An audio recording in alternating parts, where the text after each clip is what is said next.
KMFM. So your single On My Mind out now. How does it feel to finally get it out there? Has it been a long process? Yeah, it's been, I don't know, I'd say it's been about 6 months and now it's out and it's pretty crazy. Very exciting, yeah. Because I was looking at your stats before on the way up here, and on the press release it says you've sold over 20 million records, 2 #1 albums, you've won 2 Brit Awards, and you have Vivo views and streams in excess of 1 billion. So I used my E in A-level maths.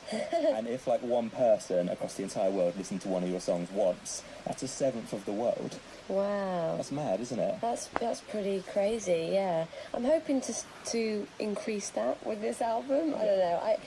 I'm hoping to reach the next level at some point. So you want to tick off like 7 million? 7 billion? That'll do. Yeah, that'll do. 7 billion will do. But then you'd hope people would listen more than once, wouldn't you? Yeah. Because it's not a good sign if 1/7 of the world are listening once. You're like, yes, that's okay there. So the single produced by Max Martin, I was looking up some of the stuff that he's done. Yeah. So he's done Katy Perry, I Kissed a Girl, Britney Spears, Baby One More Time, Taylor Swift, Blank Space, and obviously the biggest tune of all time, Backstreet Boys, I Want It That Way. Yeah. Oh, and Everybody. Yes, because there's a video on YouTube where it's like 20 minutes of just Max Martin songs. I know, right? And it's just like a greatest... He's such a clever dog.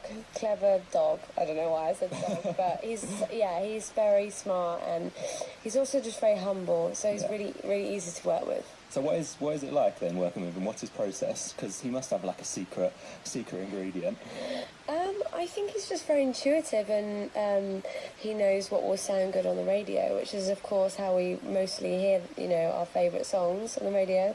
He's just, I don't know, he's just really good at it. He's just good at making pop music. Because I was thinking like maybe he like does something weird, like maybe like once an hour he goes out to scream for like 2 minutes or something. No, he's got no weird sort of like rituals or anything like that, no. Okay, no, not that you've seen. He could wake up every morning and yodel. Or maybe he does, yeah. We'll hope for that. So the album, Delirium, out November the 6th, 16-track album plus 6 in a deluxe edition, which is a lot for nowadays, isn't it? Yeah, it is. Like, did you have a lot to kind of whittle down from? Because I know a lot of people have loads of tracks before. I just had so many, like 40 or 50 or something ridiculous, like, and they were all songs, that I genuinely had so much love for. Like, not one song was like a song that was like meh. They were all really, to me, really, really great, and I loved them. But for this album, I just simply couldn't I couldn't reduce it from 16. I just couldn't. You don't want to, do you? Like, it's a good amount. Like, you're getting what you pay for, if you know what I mean. Yeah, exactly. Good value. Well, I'm hoping that like people will just like take my word for it and know that all these songs are on there for a reason. So what can we expect then from Delirium? I mean, the words that keep coming into my head when I think about it are, it's full of life, it's very uplifting, it's got a lot of energy. I talk about dancing quite a lot. I've got this obsession now with songs that are really good to move to and also perform live. I think my fans will see it as just like a new chapter of me, yeah. So with the release of like a new single, the release of a new album, there must be a lot of press to go through from early. So do you ever have a question like that in the back of your mind that you really rehearse for but nobody ever asks, but you just really want to be asked?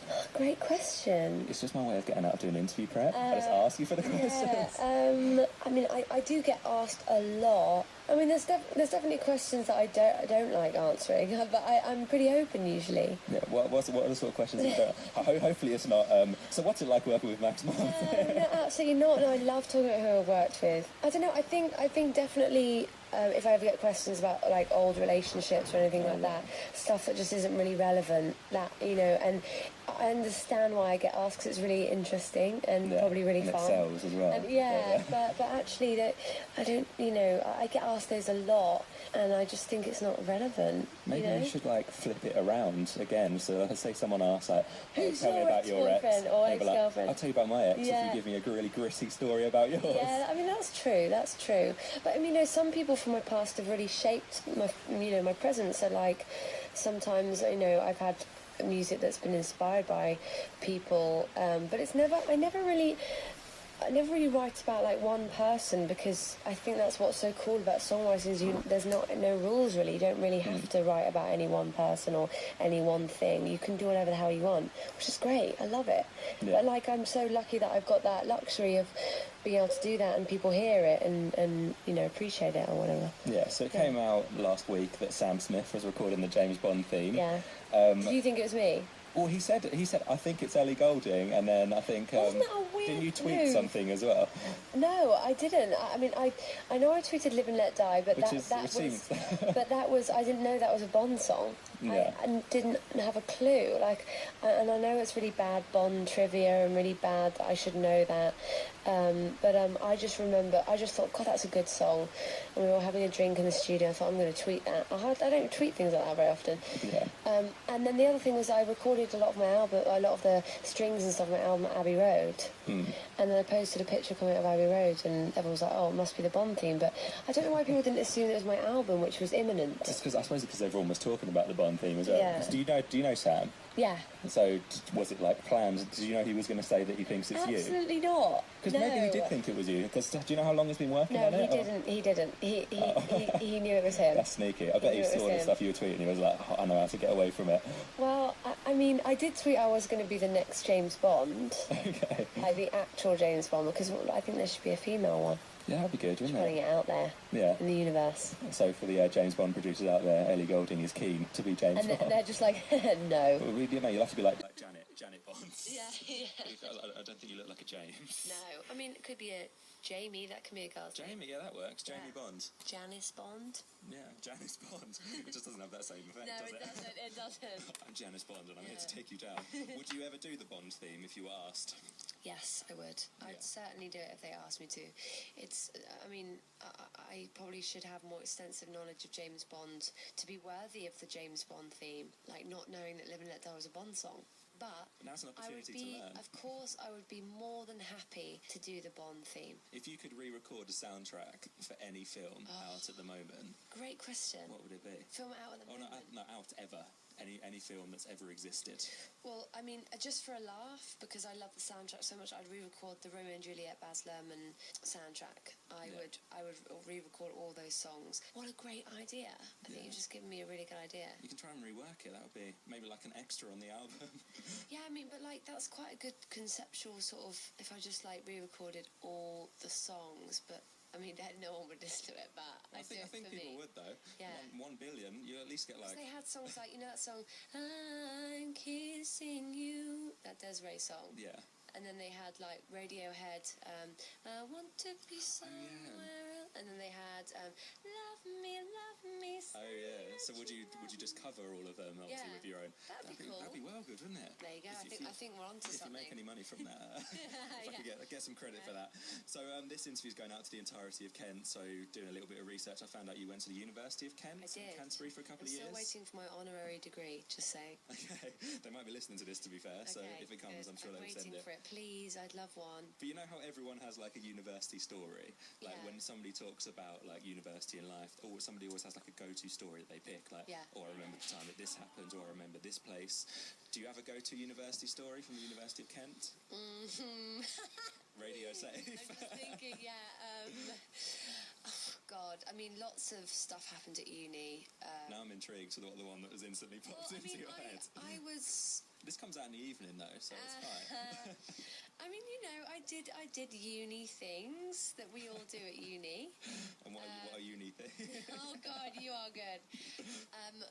I mean, I can't think of really a specific story. No, I did. I worked pretty hard at uni. I did I started capoeira. I started surfing. I started doing my circuit training and stuff there. But I was still working hard on my degree and then I quit, and my teachers were really, really supportive, and they said, we've heard the music on MySpace, and we think you should go for it. We think you're onto something. Yeah. So they were really good like that, and they kept it open.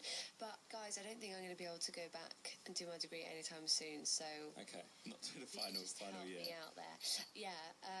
But I mean, I had a great time.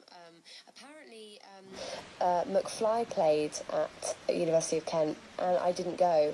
But my friend Justine, I remember her asking me if I wanted to go, and I said no. Have you told Dougie that? No, but it was definitely not because I didn't love McFly. It was because I was always something better was. If I wasn't practicing for a gig, I was always doing open mic nights, pub gigs. If it wasn't that, I would have been training because they had classes at 9 in the evening, or I was studying. Justine would like to finish her essay straight away.